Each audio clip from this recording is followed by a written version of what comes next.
All right, my name is Birdell F. Jackson III. I'm president and CEO of the Jackson Davis Foundation and also president of B&E Jackson and Associates Civil Engineers. I've been working in this profession for over 52 years, and during that time I've risen from a design engineer to the owner of my own firm. And at that time that I retired a couple of years ago, I was president and CEO. The range of compensation ranges from, at this time, around $55,000 up to over $200,000. That depends on how much salary you want to pay yourself when you're the owner of the firm. What do I like about my career is I'm able to make my own decisions, having risen from an employee to an employer. And it's nice to have your name on the check 3 different times: the owner, the signatory, and made out to. And that's good satisfaction as far as writing your own ticket. What would I change about my position? Probably nothing.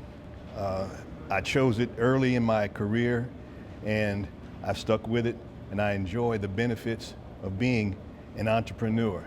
What's next in my career path? Well, I'm on to retirement, and I'm writing a book about my family history and my autobiography, and I've just finished the family history and published it last year, and my autobiography is going to be published in the next couple of weeks.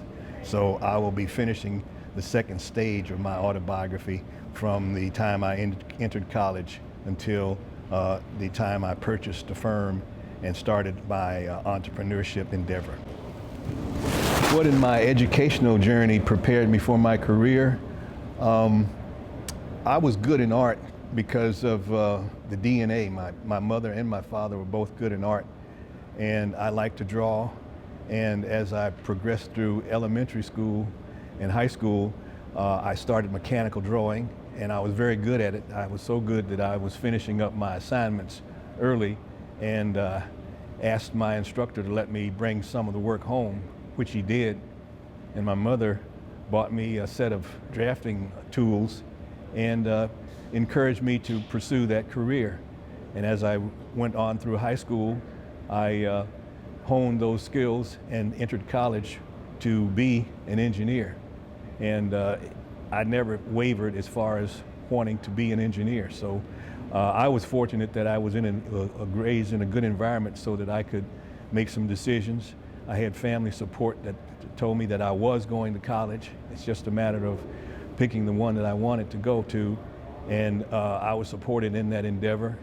And I graduated in 4.5 years out of a 5-year program. So I did everything that was expected of me, and it was just a matter of time before I became an owner of my own firm, because I grew up in a family of entrepreneurs. D.H. Jackson and his sons E.F. and H.M. Jackson were entrepreneurs back in Arkansas. So I was in an entrepreneurial environment from the time that I was on this earth. So it was just a matter of time when I would find the opportunity to go into my own business. What advice would I give someone to follow? If you want to be an entrepreneur, you can't be a broke one. You got to start saving your money. You got to defer gratification, and maybe instead of buying the BMW, you might want to buy a Toyota and put the difference in savings. So when an opportunity comes for you to start your business, you have some cash to put in the game. You can't get a loan, and can't get 100% loan these days. You got to put some skin in the game. And your skin is how much money you save to get your own start. Do I feel my career will be around in 20 years?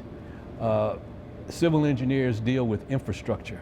As long as people are on this earth, they're going to need water, sewer, roads, bridges, transportation. Those things never go out of style. You might have AI, but AI can only do so much. You got to have concrete, asphalt, brick and mortar for civilization to thrive. How do I give back to the community? Well, I've been doing volunteer work from the time I graduated college some 50 plus years ago, And I've always counseled youth in their career endeavors. Of late, I have established a scholarship in the name of my grandparents to encourage and award scholarships to civil engineering students, specifically black civil engineering students, to become members of my profession. And I've endowed a scholarship at the University of Toledo and a scholarship here with the Clark Atlanta University in the dual degree engineering program with Clark Atlanta and 50 other engineering schools around the country, where students graduate with 2 degrees, one from their Clark Atlanta University school and a engineering school, so they can step into our civil engineering profession well prepared to be that next wave of civil engineers.